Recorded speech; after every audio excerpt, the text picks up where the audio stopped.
Estamos acompanhando aí, então, a fala do Procurador-Geral da República, que é extremamente importante, né, para dar aí a luz em relação à investigação e qual é, na verdade, a acusação da Procuradoria-Geral da República em relação a esses réus. Bom, os ministros da primeira turma vão fazer esse julgamento, vão definir se condenam ou absolvem os 7 réus acusados de propagar fake news como uma estratégia, né? Era o trabalho desse núcleo, era a estratégia para manter Bolsonaro no poder.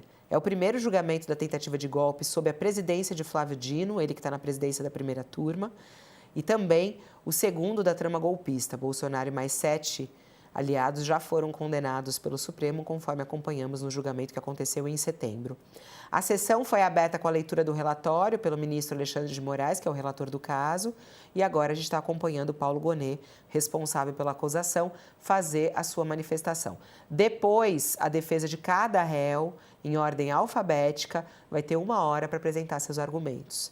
Bom, nesse núcleo, quem estão, né? Quem são os acusados? São 5 réus militares e 2 civis. Eu não sei se a gente tem ainda disponível aquela arte com o nome deles, se a gente puder pôr aqui no telão, para que a gente possa ver juntos. A gente tem o ex-major do Exército, Ailton Moraes Barros. Temos também Ângelo Martins, major da Reserva do Exército.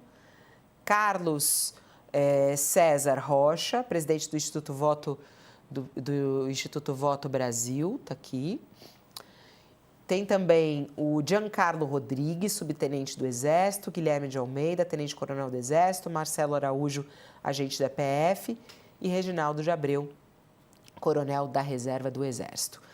Vamos lá, Sakamoto, começando com você.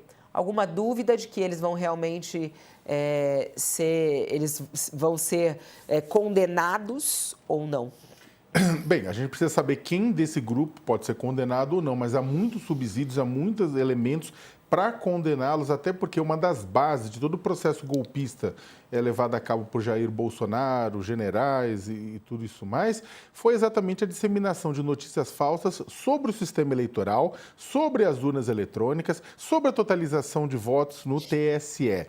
Muito antes do final de 2022, muito antes do pós-eleição, quando houve o aquecimento, houve a intensificação de articulações visando a virada de mesa democrática, Jair Bolsonaro, desde 2021, vamos lembrar todos e todas, naquela live de julho de 2021, ele já disseminava mentiras, utilizando uma estrutura, inclusive dentro do governo, ou com apoiadores também militares, para disseminar mentiras, para disseminar inverdades, para disseminar fraude a respeito do sistema de votação e assim incitar a população, incitar os seus seguidores contra as instituições brasileiras, né? Todo mundo lembra, né, da questão do voto impresso, de que a urna eletrônica era corrompida. Entre os nomes que estão que vão ser julgados, por exemplo, tem o Carlos Rocha, né, o presidente do Instituto Voto Legal, que foi contratado pelo PL para colaborar o relatório que embasou uma ação para anulação de votos, né? Tem outras pessoas aqui envolvidas também com o mesmo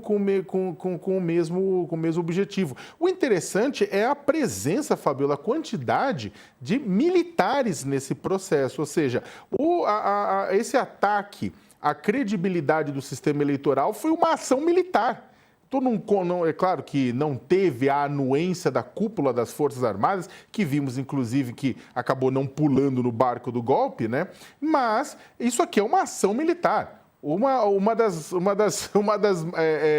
maiores operações militares executadas pelo Brasil durante o governo Jair Bolsonaro foi exatamente o ataque ao sistema eleitoral e às urnas eletrônicas. E, Fabiola, para terminar, esse julgamento é importante porque é o seguinte: o Tribunal Superior Eleitoral já tratou do tema de desinformação, de divulgação consciente de desinformação, de mentiras sobre as urnas eletrônicas, sobre o sistema de votação, ou seja, no âmbito da justiça eleitoral. Mas esse julgamento ele é muito relevante porque é a primeira vez que o Supremo Tribunal Federal está se debruçando sobre esse assunto num julgamento criminal.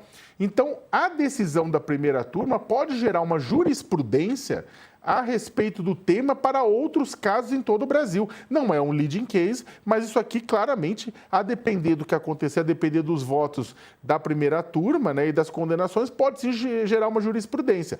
Bolsonaro já foi julgado por questão de desinformação no TSE.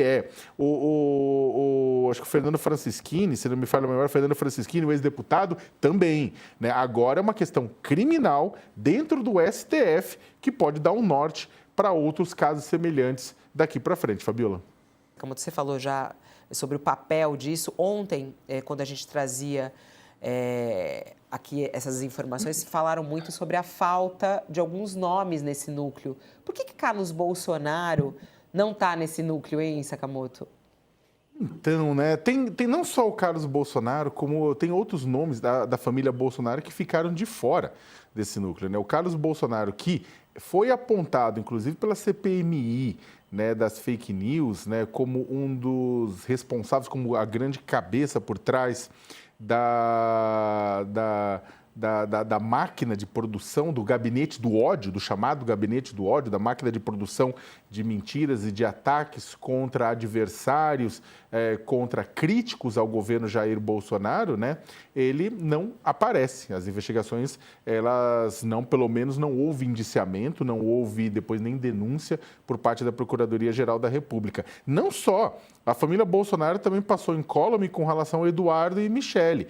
E no caso do Eduardo e da Michele, vamos lembrar que o Cid, Mauro Cid, o tenente-coronel Mauro Cid, o delator do golpe, ele havia apontado que tanto Eduardo Bolsonaro quanto Michele Bolsonaro pressionavam Jair Bolsonaro para uma tomada de decisão no sentido de virar a mesa e mandar a democracia para o beleléu. E eles, ou seja, como grandes conselheiros do presidente nesse sentido. Só que a Polícia Federal não encontrou indícios, né, o suficiente para poder comprovar esta responsabilidade e também e a Procuradoria-Geral da República também resolveu não denunciar, o que, na verdade, no final das contas, foi positivo para o próprio julgamento, porque mostra que nem tudo que o delator falava era levado em consideração para isso. Agora, não significa, contudo, Fabiola, que o Carlos Bolsonaro não é investigado não em outras ações, em outros processos. A gente, inclusive, tem um inquérito gigante, que inclusive está na hora de fechar já, que é o inquérito das fake news, né, o inquérito de ataque às instituições democráticas, tem vários inquéritos que estavam circulando, né, que o Carlos Bolsonaro aparecia como uma figura importante, né? Mas, neste caso aqui, especificamente, ele ficou de fora, o que não significa que ele não possa vir a ser punido e condenado por outros inquéritos e por outros casos.